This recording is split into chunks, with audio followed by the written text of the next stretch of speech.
ನಮಸ್ಕಾರ ಕರ್ನಾಟಕ. ಸಾನ್ವಿ ಆಟೋಗೆ ಈ ಒಂದು 15 ಡೇಸ್ ಅಲ್ಲಿ ಮ್ಯಾಕ್ಸಿಮಮ್ ಪೋಲೋಸೇ ಬಂದಿದೆ. ಬರೀ ಫೋಕ್ಸ್ ವ್ಯಾಗನ್ ಪೋಲೋಗಳೇ ಜಾಸ್ತಿ ಬಂದಿದಾವೆ. ಮೆಕ್ಯಾನಿಸಮ್ ವರ್ಕ್ ಮತ್ತೆ ಟಿಂಕರಿಂಗ್ ಪೇಂಟಿಂಗ್ ವರ್ಕ್ ಕೂಡ ಬಂದಿದೆ. ನೀವು ಅಲ್ಲಿ ನೋಡಬಹುದು, ಅಲ್ಲೊಂದು ವೈಟ್ ಪೋಲೋ ನೆನೆ ನೈಟ್ ಬಂತು. ಇದು ಲಾಸ್ಟ್ ಒಂದು 4 ಡೇಸ್ ಬಿಫೋರ್ ಬಂದಿದೆ. Painting work, left side ಫೆಂಡರ್, bonnet ಕೂಡ ಪೇಂಟ್ ಮಾಡಿದೀವಿ ಅಂಡ್ ಸರ್ವಿಸ್ ಕೂಡ ಮಾಡಿದೀವಿ. Suspension work, EGR cleaning and basic oil service ಎಲ್ಲ ಆಗಿದೆ. ಇವತ್ತು ಸಂಜೆನೆ ಇದು ಡೆಲಿವರಿ ಇದೆ, ಫೈನಲ್ ಮಾಡ್ತಾ ಇದೀವಿ. ಮುಗಿದ್ಮೇಲೆ ಈ ಒಂದು ಗಾಡಿನ ಡೆಲಿವರಿ ಕೊಡ್ತಾ ಇದೀವಿ. ಈ ಒಂದು ಕಸ್ಟಮರ್ ನಮಗೆ ತುಂಬಾ ದೂರದಿಂದ ವಿಡಿಯೋಸ್ ನೋಡಿ ತಗೊಂಡ್ ಬಂದು ಗಾಡಿ ಬಿಟ್ಟಿದ್ರು. ಸುಮಾರು ಕಡೆ ಬಿಟ್ಟಿದ್ರಂತೆ, ಬಟ್ ಅವ್ರಿಗೆ ಪಿಕಪ್ ಇಶ್ಯೂಸ್ ಎಲ್ಲೂ ಸಾಲ್ವ್ ಆಗಿಲ್ಲ ಅಂತ ಹೇಳಿ ಈಗ ಆಲ್ಮೋಸ್ಟ್ ರೆಡಿ ಮಾಡಿದ್ವಿ. ರೆಡ್ ಕಲರ್ ಪೋಲೋ ಇವತ್ತು ಡೆಲಿವರಿ ಕೂಡ ಆಗಿದೆ. ಇದೊಂದು ವೈಟ್ ಕಲರ್ ಪೋಲೋ ಮಾಡ್ತಾ ಇದೀವಿ.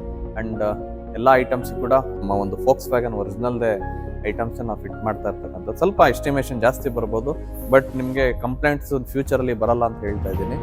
ಈ ಒಂದು ಆಪರ್ಚುನಿಟಿ ಕೊಟ್ಟಿದ್ದ ಕಸ್ಟಮರ್ಗೆ ಥ್ಯಾಂಕ್ಸ್ ಹೇಳ್ತಾ, Saanvi auto YouTube channel, Facebook, Instagram ಪೇಜ್ಗೆ ಸಬ್ಸ್ಕ್ರೈಬ್ ಆಗಿ ನಿಮ್ಮ ಒಂದು ಗಾಡಿನ ಒಂದ್ಸಲಿ ಸಾನ್ವಿ ಆಟೋಗೆ ವಿಸಿಟ್ ಮಾಡಿ ದೇವನಹಳ್ಳಿಲಿರ್ತಕ್ಕಂಥ ನಮ್ಮ ಒಂದು ವರ್ಕ್ಶಾಪ್ಗೆ ಅಂತ ಹೇಳಿ ಒಂದು ಎಂಡ್ ಮಾಡ್ತೀನಿ. Thank you for watching.